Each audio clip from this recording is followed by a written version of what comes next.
Nandito kami ngayon sa bandang Dasmariñas, Cavite, sa may St. Charbel sa Lake View. Yan. Kikita nyo yung bahagi nito. Ito ay artificial na lake.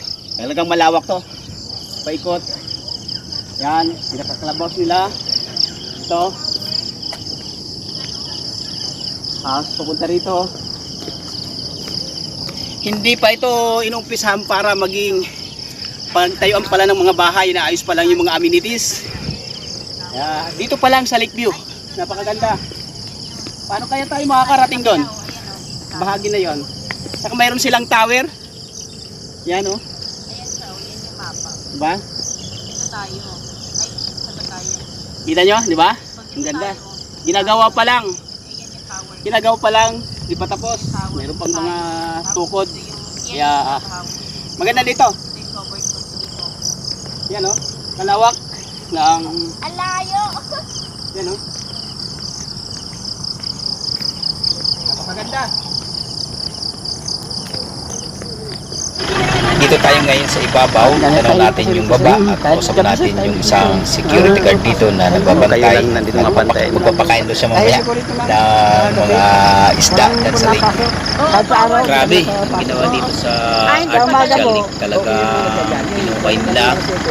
Pero mga dapat Pinuo talaga dito, nakakalawak talaga. Hindi mo sukat akalain na ganito kalaki. Talo pa talaga yung open canal sa yan sa may BGC, sa ganda nito. Kainat lang yung makikita na maliit na maliit. pag na-develop na ito doon na maghihigpit. Opo.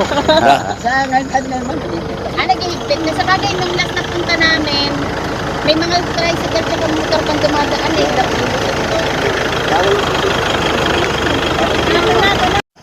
Dahil maaga pa, ang gagawin natin ay magtatakbo-takbo tayo dito, magja-jogging at lalasapin natin yung sariwang hangin dito, lalong-lalo na maaga pa. Yan. Tara mga boss! Mula sa taas ay mayroong hagdanan pababa. Yan, gigilid ka ngayon dito sa lake. Yan.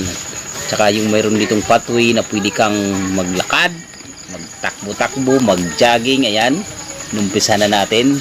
Papunta doon sa dulo, sa paikot na bahagi. Papawis din tayo mga boss. Para maging healthy tayo. Ayan, sarap tumakbo dito boss. Kaya sabi ko sa anak ko, huwag mo nang bitawan to, napakagandang lugar. Ngayon lang ako nakakita ng isang subdivision na mayroong lake na ganito kalaki, ganito kalawak. Yan, jogging tayo. Yan, nasa kabilang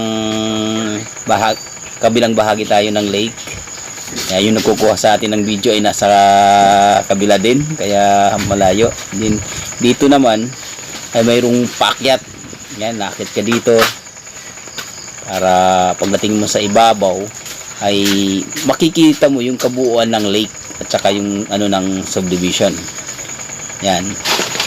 Yan. Kaway-kaway tayo diyan. Kaya napakagandang lugar. Talagang mamamangha ka dahil sa ginawang pag-aayos nito na ano ng lake na to, na di sukat akalain na magiging daw kalaki, magiging maganda, ba? Yan, takbo-takbo tayo.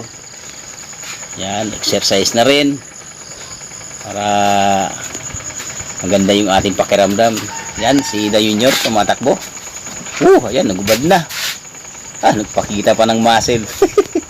Grabe, talagang nakakatuwa talaga tong lugar na to. Pwede ka rin ditong magsayaw-sayaw, magsomba, di ba? Mag-video ng mga gusto mong reels na gagawin, di ba?